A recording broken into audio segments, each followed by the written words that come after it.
let's start with the start that Ruben needs to have just to get the confidence of these players. How important will it be for him to have a clear plan before his first match? Well, I think, to be honest, the first thing he has to do is straight away make an impression with the players that he's in charge, that he knows what he's talking about, that the things that he's going to be telling them, they will like it, agree with it, and look forward to following his instruction. You know, these are the basic first things you have to do when you go into any football club. And obviously, with Man United, you got some big names, you got some young guys as well. So he really has to do that first and foremost. And if he makes that right impression and gets them on his side, then that's when they can start doing things on the pitch when the games come along. But first of all, it really is about that first impression, making sense and having a presence. I mean, having seen him in his press conferences, he does look as though he's cool, calm, confident, and has a bit of a presence about him. So far so good, but he really has to show that to the players first and foremost before they even kick a ball in anger. Yeah, he's coming from an environment, Rob, that was very supportive, right? He won 2 league titles with Sporting, but now with Manchester United, where they are in the table, having to have this immediate reaction, although they're 4 points from 4th place Arsenal, so they're really not that far off. But with what Stevie said, this first game, that first impression, and reading your article and talking about what he's planning to do in the lineup now and in this plan, with that 3-4-3, is that something that can get the players confident right away if they were used to a different system? Yeah, I mean, it's going to be tough, particularly that element of it, because he does play a different system. He plays 3-4-3. He's done that at Sporting. That's one of the reasons his success at Sporting is one of the reasons why he's got the job at Man United. So you would assume that he's going to implement that system at United. But that's going to be tough because he's coming in mid-season. He hasn't got the benefit of pre-season. All those weeks on the training pitch to drill in his plan to these players. He's going to have to do it very, very quickly with limited amount of time on the training pitch because games come thick and fast. And also, this is a squad that have been playing with a back four, with playing a variation of 4-3-3 with the last sort of 3 permanent managers. This is a squad that's been built for that system. So at least for the early sort of weeks and months of Amorim's reign, he's going to sort of have to put square pegs in round holes a little bit. He's going to have to make do with what he's got. He hasn't got the benefit of a transfer window straight away to go and say, right, I need this player and this player. He's going to have to work with the squad that he inherits. And that is going to be tough because he's going to have to pick, for example, he's going to have to pick 2 wing backs, and United haven't really played with wing backs. He's going to have to pick 2 inside forwards that, United usually in the last sort of 5 and 6 years have played with wingers, the likes of Marcus Rashford, Garnacho, Anthony. So there are all these little tactical tweaks that he's coming in and he's going to have to make.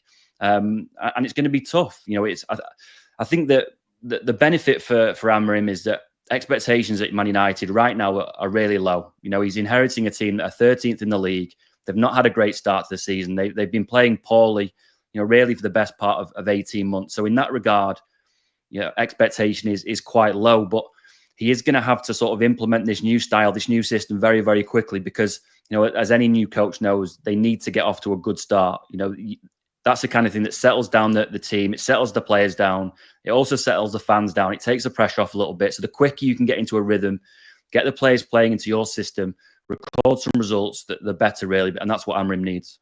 Yeah, and it's interesting because we're no longer in the era of making this comparison to Sir Alex Ferguson. I'm going to make it anyway. 6 permanent bosses that Man United has had since Sir Alex stepped down in 2013. And it seems like time has flown by. But as you said, Rob, the expectations kind of seem the same for this Manchester United side. Stevie, I'm going to read you one of the fan questions. Thank you so much for participating with us on ESPN FC Live. It says, Stevie, when you stepped foot into the New England Revolution job, what kind of impression did you try to put forth?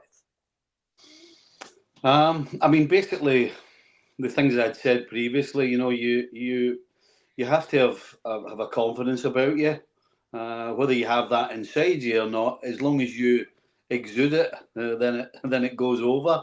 because I can assure you I wasn't inside. I was a little nervous, but you can't let that show. And again, silly things help, like a good attitude, a smile on your face. Make training light. It isn't always about, right, as soon as you walk in the door, everyone has to be dead serious and this is what we're going to do, and from the first minute of the day Can't to the imagine last you like minute, that, Stevie.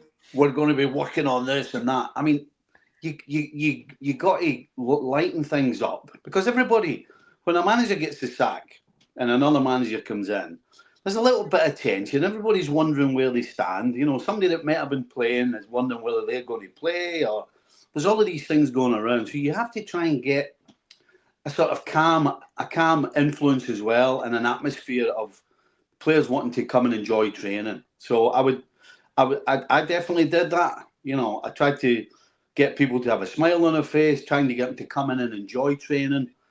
And once you can get that, then everybody's ears are wide open. Everybody's interested in listening. Everybody wants to do well. They want to learn. So it's a fine balance between getting straight down to work and creating a good, happy environment that people want to be part of.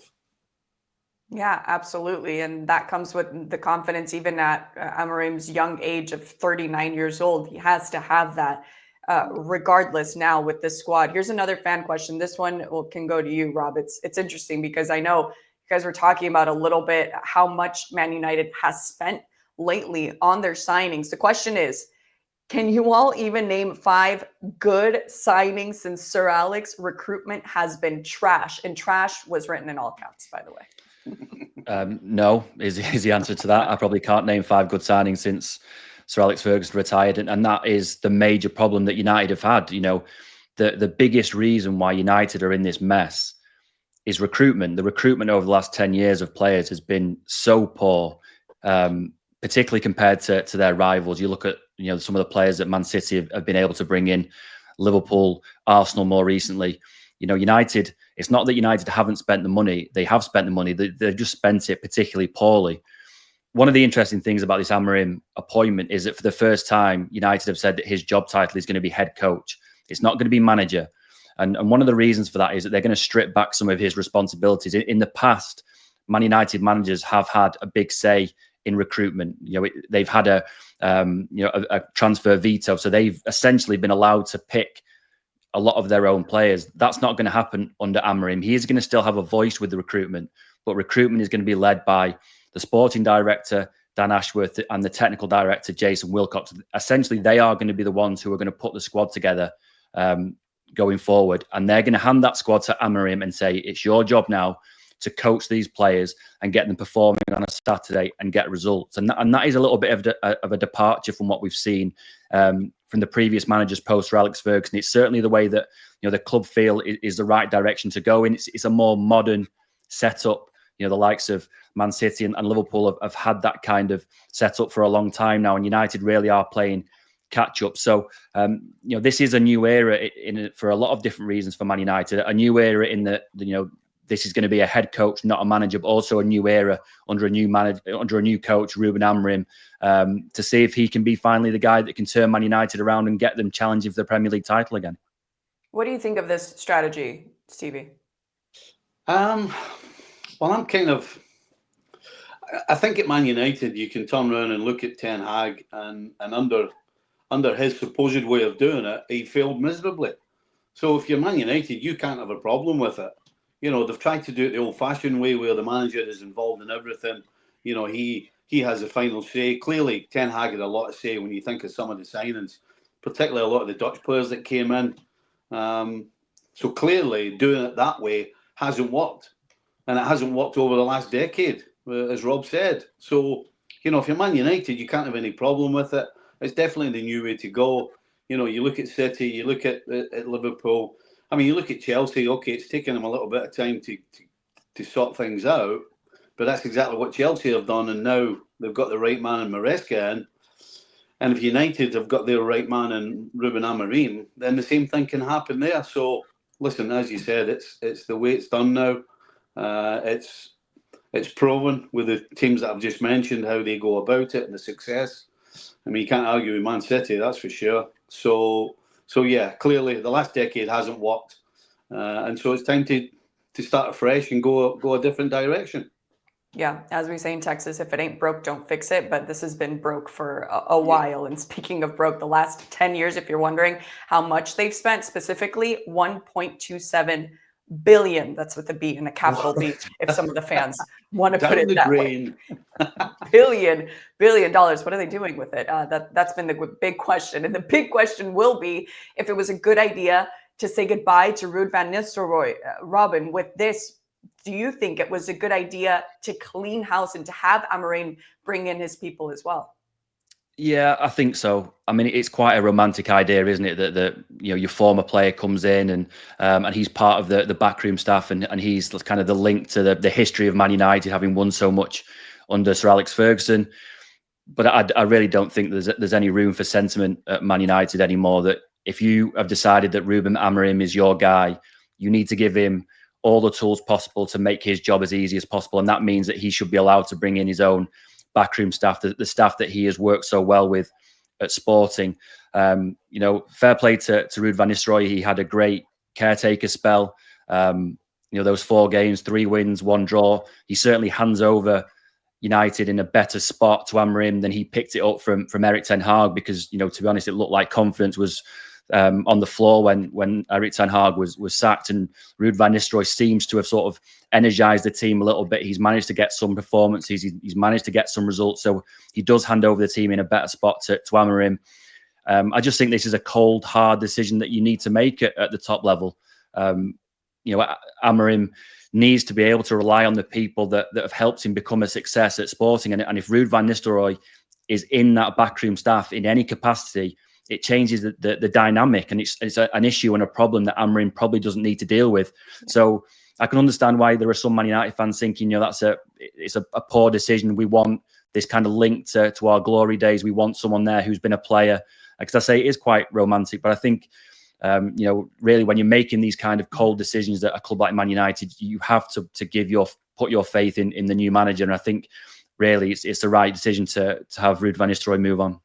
Yeah, the most recent maybe romantic manager that we saw not do so well a couple of seasons, even though he won the league title. We know how it ended for Xavi Hernandez and Barcelona, but that's a completely different subject. Staying on Manchester United here, Stevie, as we mentioned, 13th place, 4 points off 4th place Arsenal. So it doesn't seem like everything is lost at the moment. But what do you think are their realistic goals for this season?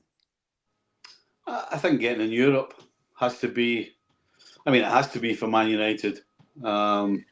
It's a Man United manager. It's not acceptable, in my opinion, for them not to be in Europe. So at the very least, that's what it has to be. And I would suggest it has to be the Europa League, and not the Conference. And as you said, they're not that far behind. You'd think there's going to be the new manager bounce as well, even though we've already had one with Van Nistelrooy. You got to think there'll be another one with Amorim. They've got a couple of decent games as well to start. Ipswich and Everton, absolutely winnable. 2 teams that are on the wrong side of the league. 2 teams that are just going to be happy to stay in the league. And so that has to be a decent start for him to get a couple of games under his belt and a couple of wins under his belt. So I would suggest that the Europa League should be the target. I think anything after that would be an absolute bonus big time.